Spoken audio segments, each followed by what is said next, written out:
디테일 스케치를 들어가 보겠습니다. 코가 살짝 뭐 보일 수도 있겠네요. 이쪽은 광대뼈 크고 뒤쪽에서 본 귀가 이렇게 구현이 되고 뒤통수를 똑같이 이제 민자머리로 구현을 하겠습니다.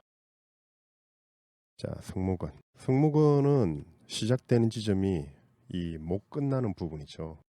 옆에서 보면 귀가 이렇게 있으면 뒤통수가 이렇게 해서 딱 끝이 나거든요. 여기서부터 승모근 붙어 있어요. 여기서부터 승모근이 시작을 해서 내려온다라고 보시면 되죠. 7번 경추라고 하는 경추가 있어요. 경추의 끝이거든요. 경추가 목뼈인데 여기가 7번 정도예요.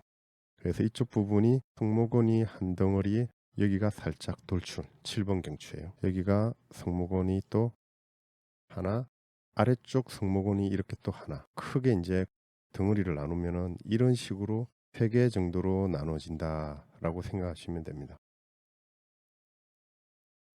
뒤쪽은 견갑골 중요하다 그랬죠. 견갑골 위치가 이 정도 잡혀 있는데 견갑골 위에 붙어 있는 근육들이 꽤 많이 있다 있죠. 삼각근도 붙어 있고 견갑골 자체에 붙어 있는 근육들도 있고 견갑골 아랫부분을 덮고 있는 광배근도 있고 뒷모습을 이해를 하고 뒷모습 근육을 좀 잘 그리고 싶다 그러면 견갑골에 대한 이해를 좀 많이 공부를 하시고 뒷모습을 공부하면 훨씬 그림 그릴 때 도움이 많이 되실 겁니다.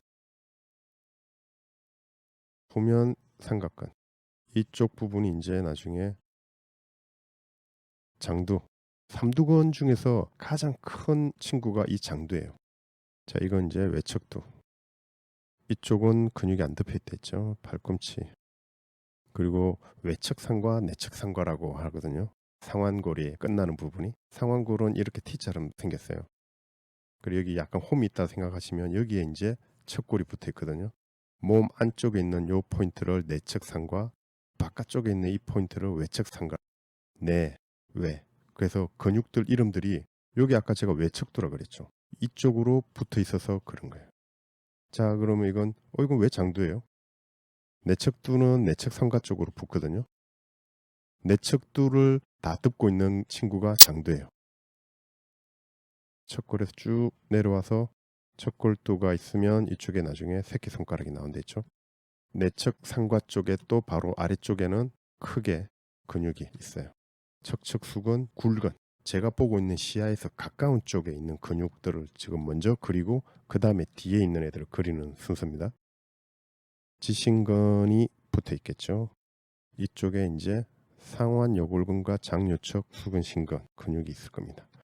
여기 내척도 저 안쪽에 이제 상완근과 상완 이두근 이렇게 있고 장장근과 요척 수근 굴근이 같이 해서 여기 인대가 만들어지고 요 인대 있죠. 요 부분은 손으로 치면 가운데 들어오는 인대라고 보면 돼요.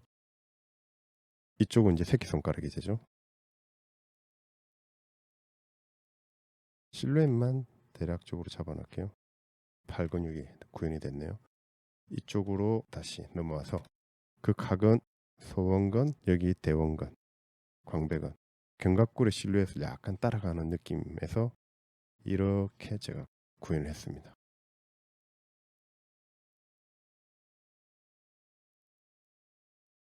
후면 삼각근이죠. 견갑골 모양이 여기까지 광배근이 덮여서 살짝 이렇게 나오고 극하근과 소원근, 대원근. 이 대원근 이렇게 부풀어 있어요. 대원근 같은 경우가 이쪽 포인트인데 팔의 앞쪽으로 들어가요. 그래서 장두라는 이 근육 자체가 대원근을 누르고 있어요. 누르고 있으니까 약간 좀 부풀어 오르듯이 이렇게 튀어나오거든요. 근육이 많이 발달돼 있는 체형에서 이렇게 나오는 거죠. 장두, 외척두. 여기가 내척 상가라 그랬죠. 몸 안쪽이니까요. 내척 상가에 붙는 내척두. 척골 바로 옆에서 붙어 있으면서 내척 상가에서 시작하는 척척수근 굴근. 척척수근 신근과 지신근이 보일 겁니다. 골두는 새끼손가락이겠죠. 상완근, 상완 이두근, 안쪽에 이제 요척수근 굴근과 장장근, 이쪽 손도 어느 정도 구인이 됐네요. 기립근은 지금 겉으로 드러나진 않는데 옆에 이렇게 큰 파이프처럼 두 개가 있어요. 이게 이제 기립근이라고 안에 깊숙이 있는 근육이에요. 굉장히 중요하죠. 이 안쪽에 있는 이 기립근 두 개가 이렇게 큰 형태감을 만들어내는 거예요. 그래서 여기 가운데가 움푹 들어가게 돼요. 기립근의 형태감이 구인이 돼서 여기가 이렇게 튀어나오는구나라고 이제 알고 있으면 이제 되겠죠. 이 부분 자리는 이제 기립근 자리다라고 알고 계시고, 자 이제 광배근. 광배근은 여기 뒤에 아까 제가 후상장골격이라는 포인트가 있죠. 이게 뽁뽁 들어가요. 여기서부터 광배근이 연결된다 그랬죠. 근데 실제 이 부분 있죠. 요만큼 근막으로 덮여 있어서 근육의 결이 안 보여요. 이쪽으로 결이 생기는 거죠. 근육의 결이. 그래서 이제 보디빌더들, 지방이 쫙 빠져 있는 보디빌더들 보면 근육의 결이 여기서부터 이렇게 위로 올라오고 이쪽 부분은 근육의 결이 없는 걸 확인하실 수 있거든요. 그래서 이게 근막으로 덮여 있어서 여기는 근육의 결이 보이지 않아라고 이해하시면 됩니다. 광배근까지 구현을 했습니다. 중둔근을 한번 그리고 이 부분은 외복사근이에요.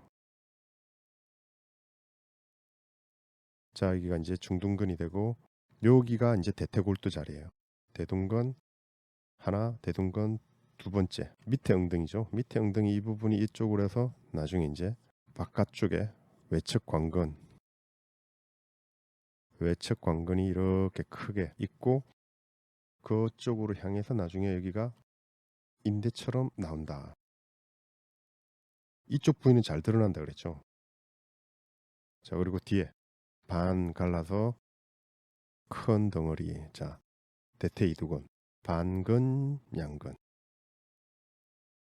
제가 이렇게 두 개를 갈라놨잖아요. 근데 실제로는 이 부분 있죠. 갈라지는 게 거의 잘 안 나와요. 어떻게 이제 좀 접근해서 이해하시면 편하냐면 제가 잠깐 그릴게요. 팔에 여기 앞쪽에 있는 요 근육 있죠. 이두. 알통 좀 나와 할 때 이제 팔을 이렇게 했을 때요. 요때 요걸 왜 이두라고 하냐면 실제로 보면 한 덩어리처럼 볼록 나오거든요. 근데 이것도 두 개로 갈라져 있어요. 그래서 이두라 그러거든요. 마치 소라부 쪽에 있는 대퇴 이두근과 이 반근 양근 있죠. 얘네들은 실제로 구현이 될 때는 이쪽 끝에서 이쪽 끝까지 그냥 하나처럼 보여요. 마치 팔에 있는 이두처럼. 자, 그렇게 이제 이해하시면 훨씬 더 형태를 좀 이해하시는 데 도움이 많이 될 겁니다. 두 개 인대로 나눠지고 이쪽 뒷부분, 그렇죠. 무릎 뒤쪽이죠. 소라부 쪽의 뒤쪽. 여기 이제 비복근. 비복근은 크기와 기울기, 높이 차이 중요하다 그랬죠. 가자미근이 붙어 있는데 가자미근 바로 위에 그 모양으로 생긴 아킬레스근 위에 또 하나 더 덮여 있어요. 복숭아뼈 높낮이를 맞춰서 자, 이렇게 하면 이제 굉장히 굵은 종아리를 갖고 있는 헐크의 뒷모습 하나가 나왔네요. 여기 안쪽은 이제 내전근 그룹들, 박근, 대내전근, 장내전근 막 있어요. 지금은 아직까지 거기까지는 외우시지 마시고 그냥 내전근 그룹이야라고 외우시면 편할 겁니다. 자, 이제 다시 반대편 중둔근과 대둔근을 그리고 여기 약간 들어가죠. 남자들은 여기가 들어가요. 그 부분은 자, 여기 이제 움푹 들어가서 외측 관근이 이렇게 크게 나오죠.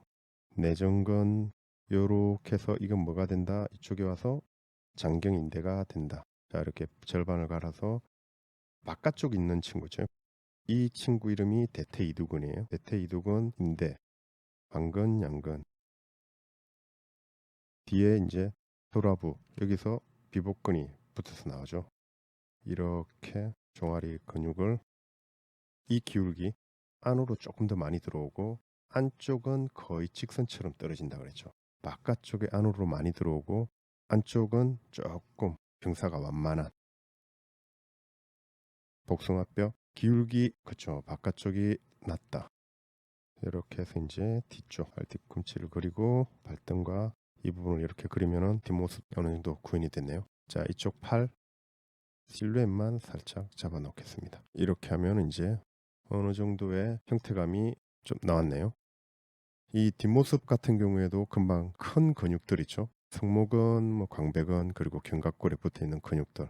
특히 이제 뭐 상체를 이야기하고 있으니까 이쪽 큰 근육들 위주로 형태감을 익히시고, 금방 제가 이렇게 시연했던 이런 동영상들을 계속 보면서 차근차근 연습을 하시면 수월하게 하실 수 있을 겁니다.